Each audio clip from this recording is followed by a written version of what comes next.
This is ESBR Boxing. Delighted, as always, to be joined by Queensbury's Dev Sahni in a cloudy Bournemouth today, Dev, unfortunately, but back-to-back fight weeks. How are you feeling? Busy times? Yeah, look, it's great. It's great to be here in Bournemouth. It's almost like a kind of almost a holiday after Wembley. Wembley was chaos, and listen, we're building up to fight night here. Brilliant show. Garner against Bellotti, a violent fight, and great fights on the undercard. But yeah, I'm looking forward to it. I know it's cloudy. It's still very warm out there, so it's good. Yeah, no, hope for better weather in the next couple of days. We'll get on to Wembley in a little while, Dev, but just want to focus on Saturday night. Up and down, interesting press conference. Roy Jones Jr. was here today. Obviously, it was quite tense between Alois and Ellis Zorro, and then Garner Bellotti, which you know is going to be a war. On Alois Jr. and Ellis Zorro, Ellis was saying there were going to be consequences for things that Alois said. Any insight into what those consequences might be? I don't know. It doesn't sound great though, does it? I mean, rather Alois than me. Yeah, fascinating back and forth. I don't think Ellis wanted to necessarily get drawn in. I think he's in his zone, and Alois was trying to provoke him. Ellis had to poke back a couple times, but I think when Alois realised Ellis weren't going to give him too much, he just stopped talking. Full stop, including ignoring me, which was good fun up there. Yeah. No, obviously, as always, kind of handles it well. Can't be easy when people refuse to speak to you in this sort of environment.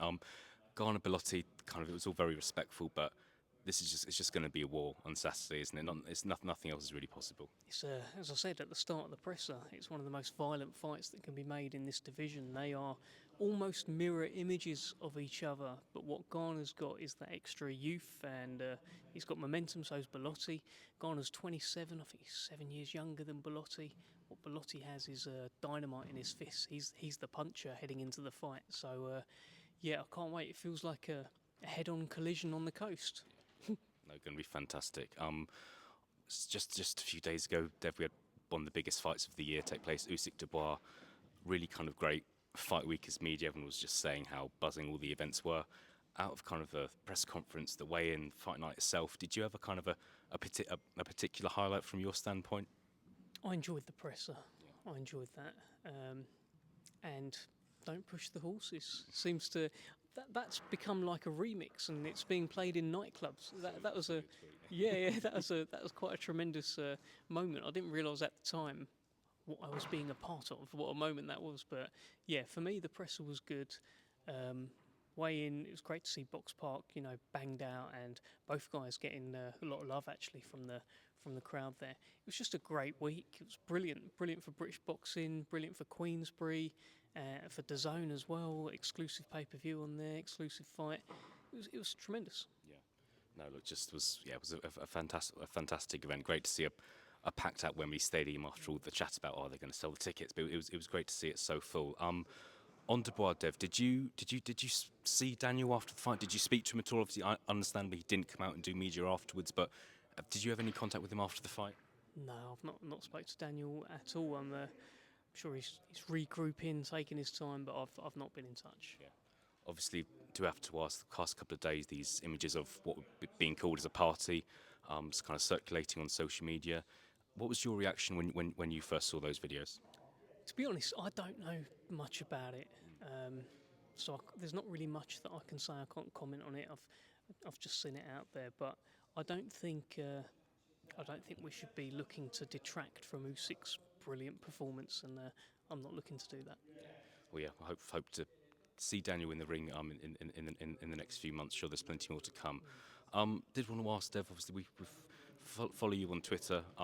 The back and forth with Billy Nelson last week was quite entertaining. I just want to ask: is that banter, or is there a bit of an animosity there? No, whenever we meet in person, we're cool. I think Billy's just a guy backing his guy and relentlessly trolling Daniel Dubois in the build-up to the fight. So every now and again, I've seen him doing it. Every now and again, I just got to bite back a little bit. But me and Billy are cool. Like we were in DMs separately, saying we're just good. We're good. Billy's done something in the past where he will never go wrong with me. Where my sister's got a charity and he donated to the charity. And I thought, well, that's lovely. That's the mark of the man. And there's also been occasions where, like, well, I think my dad had COVID and he kept checking in, like, Dev, how's your dad, sort of thing. So he's a nice enough guy. He's just he's backing his Martin Bacoli, and I'm a Daniel Dubois man. So we bump heads. Yeah, no, brilliant. Just final question from me, Dev. I don't know if you've seen, but in the last hour, news has broken. Apparently, WBO have officially ordered Alexander Usyk versus Joseph Parker to happen next. Sounds like it will. Don't know what you know. Just thoughts on that fight, and I'm also interested to get your point on where do you think that fight will be. Do you think Usyk will be fighting back in Saudi? I think it's fascinating. I think all eyes are going to be on what Alexander Usyk does next. He has all of those belts. He has all of that fame. Everyone's going to want to fight him. And I just like you, I look forward to seeing what's going to happen next. Right. Dev, Sahni, as always, thank you very much for your time. No worries, mate.